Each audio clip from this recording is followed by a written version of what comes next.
Hey, this is George. Hope you're doing great. As promised, I'm going to answer as many of the questions as I can from the previous thread. Now, I didn't know the answers to all of them, so I'm not going to pretend that I do. Also, many of the questions were variation of the same theme, so I have consolidated those. So, let's start. How do you handle information overload? I had written a free special report on the exact same subject. I have included the download link in the post below. How to decide if a product has good information to follow? Well, does the author instruct you how to create value for others? If yes, the information product is likely solid. If they teach you how to use evil tricks to earn a living, then it's probably not worth your while. Try to learn from the most established marketers and not just from every Tom, Dick and Harry who just felt like publishing an ebook.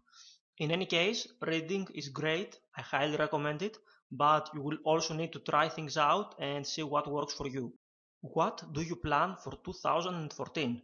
Nothing specifically. I'll just keep working on my character and my mindset so I will be able to do all those things that will allow me to create more value for my customers. That's it basically.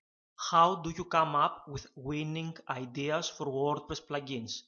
Sometimes I create the plugin that I would like to use myself, but I can't find anywhere. It really helps because I use WordPress, so I'm the target market myself. Some plugin developers have great ideas, but they implement them poorly. I often see a new plugin that tries to do something valuable, but it has a lot of room for improvement. That's when I try to implement that idea in the right way by making a plugin that is simpler and more user-friendly. Where do you outsource your work? The best outsourcing site right now, in my opinion, is freelancer.com. They recently acquired scriptlunch.com and vworker.com, formerly known as Rentacoder. Another site I like is odesk.com. And I also use fiverr.com to create e-covers or to have my content proofread. Once you find a good person to work with, keep sending them more and more business. There's no need to search for new people every time you want something done. Is WordPress plugin development expensive? Depends on the plugin.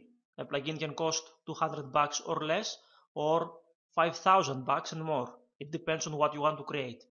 How to sell without having copywriting skills? Well, this is a tough one. You do need to understand human psychology, but there are ways to sell without hard selling. In my sales letters for my WordPress plugins, I use sections that boost conversion rates, but without me sounding like a salesman. For example, a clear headline that explains briefly what the plugin does and how it will benefit someone, a screenshot of the plugin's admin panel, a demo video, a live link to a demo blog, the story behind the plugin and how I came to create it, a strong guarantee, testimonials from happy customers.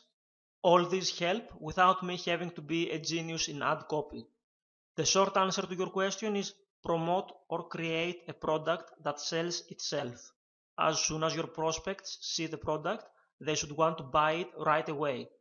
After that, it's just a matter of explaining what the product is about in a clear way and not really about hard selling. How to get niche ideas. The easiest way is to browse existing categories from big sites that have already filtered through the data. For example, you can go to the ClickBank marketplace and you'll get more niche ideas than you know what to do with. You will need to log in to your ClickBank account to get access to their marketplace. You can also go to the Amazon bestsellers page. I have included the link in the post below and take a look at the categories on the left. In the post below, I have also included a PDF with a list of niches you can check out. How to find low competition profitable keywords.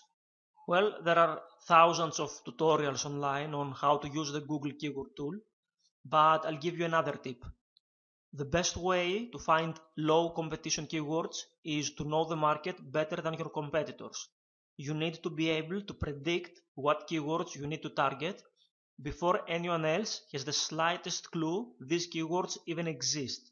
Some of the best keywords you can target are product names, especially the ones coming out that have an affiliate program. People searching for product name or product name review are buyers. Get on the email lists of the top merchants in your market. That way you will know the moment they launch a new product, or even well before they do, because many merchants announce what they are working on weeks before they launch it. Can you get traffic to auto-blogging websites with duplicate content? Well, you can get traffic to everything, but let me put it this way. First of all, it depends on how much traffic you feel is enough. It also depends on the keyword you are targeting. It depends on the content. For example, one page may have a poorly researched, poorly written article, and another page may have a very valuable YouTube video embedded. Both pieces of content may have been published elsewhere before, but people are going to hate the first page and like the second one. In any case, you can use such blogs just to start in a market you know very little about, as a way to get a better sense about it and see some of the terms that bring traffic. But if you really want to create a site that is as successful as possible, I would go with unique, high quality content. You can create it yourself or hire a market expert to do so. And yes, it takes more time, but you will get much more traffic that way. Can I add AdSense on auto blogs? Google does not recommend this, so there's your answer. How can you stand out and make money with ready-made Amazon or ClickBank websites? First of all, most people who buy these websites won't compete with you because they won't even bother uploading the site to their server. Two things you can do differently are: A. Personalize your site. For example, show your picture in the sidebar with a link to your About Me page below it. That way your visitors will feel more connected to you. And B. Promote your website. Most people will buy the site and they will do zero promotion. I'll tell you more about how to promote a site a little later. Do you build authority sites or niche sites? I like starting with a small site, but if I start getting good results, I will build it up more. Personally, I prefer building sites on a few subjects I'm passionate about. That way it doesn't really feel like work.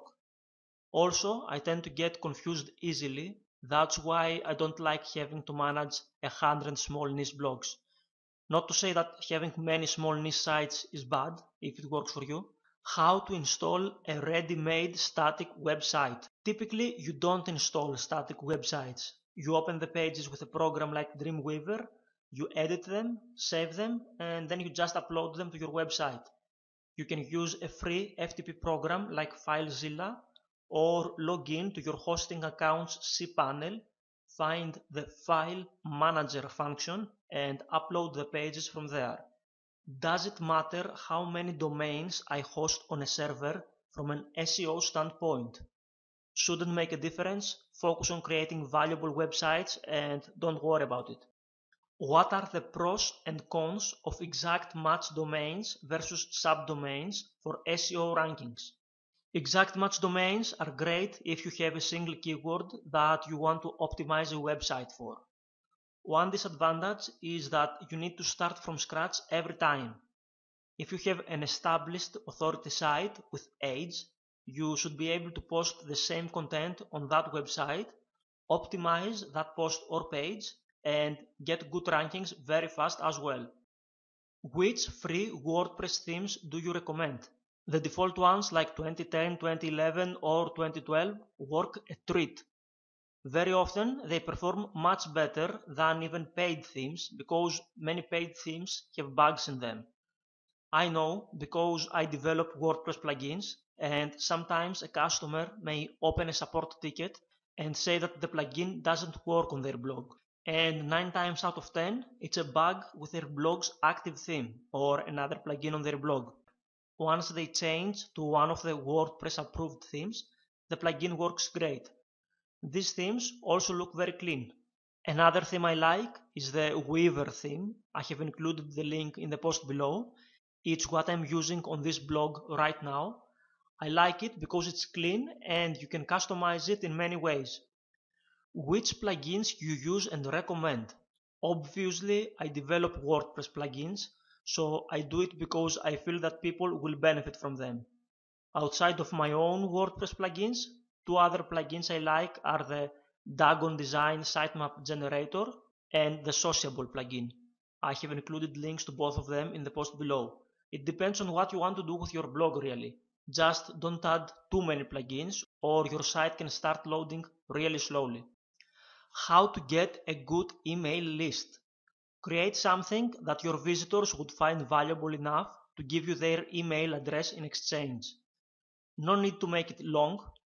Short, sweet, and to the point works great. It can be a special report, a video, a piece of software, a template, etc. Put opt-in forms on your website.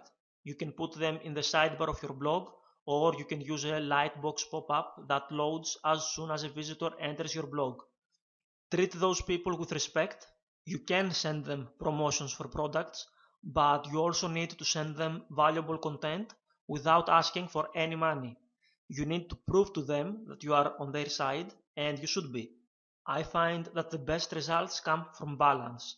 If you hard sell all the time, your people will buy initially, but they will get burned out eventually. If you only give free info, people will read your emails, but they will then be conditioned to buy nothing from you. You need a mix of both. How to promote a website? Well, basically, promote your site on places that can send you real visitors, real people, and not just link Jewish. Here are some examples. You can use YouTube. Make a video out of your content, upload it to YouTube, optimize the video title, description, and tags for your keyword. In the description of the video, place a link back to your blog post and also embed the video itself in your post. By the way, one of the questions was how to make a YouTube video visible within a members area, but not on YouTube. There's an option to mark a video as unlisted under privacy settings on the right of the screen when you upload or edit a video on YouTube. You can post comments on blogs, sign up for the RSS feeds of the top blogs in your industry. As soon as they blog about something, visit the blog post, read it, and post a thoughtful comment. You can include a link to your site. Your comment has a much higher probability of getting accepted if you use your first and last name rather than if you use anchor text like how to lose weight fast. You can use guest posting. Find blogs in your niche and ask them if they would like you to create some valuable content for them. In the About the Author section, you can include a link to your website. To find blogs to write guest posts on, install SEO Quake. I have included the link to it in the post below. Set Google to show 100 results per page. And then search on Google for things like your keyword phrase within quotes, and then in URL, within quotes, guest blog, guest post, submit guest post, become a contributor. You can see these examples better in the post below. Then you can sort results by page rank. Another thing you can do is build relationships with other bloggers and site owners and mention each other in your posts. That way you can share visitors between you and make the pie bigger for all of you. Don't think of them as your competitors, view them as your potential business partners. You can post in forums that allow links in the signature file, place a link to your site in your signature, be active in the community, answer other members' questions, or start new thought-provoking threads. Create special reports, free or paid, and distribute them. You can give them away for free or make them available with resale rights. In each report, mention the other reports. Include in the content a link back to your main site. Keep posting your special reports on that website, which will become your headquarters. If you have a product, create an affiliate program for it and ask others to promote it in exchange for a commission. Don't be a Scrooge with this either. Give most of the money to the affiliate, at least 60 to 70% or even more. That way you can have others doing all this work for you, the SEO or emailing their list about your products. Joint venture traffic is, in my opinion, the best paid traffic source if you own a product. And here's a final thought. If your site doesn't provide value, then getting traffic to it won't be easy. Find a way to create real value without getting burned out. Offer the value that is relatively easy for you to create. If you create something valuable, traffic is the easy part. others will happily link to your site, mention it to their contacts, or promote it. Anyway, I hope you found these answers helpful. I enjoyed creating this video. I may do this again in the near future. So, thanks again for being a customer. I really appreciate it. Talk to you soon. Take care. Bye bye.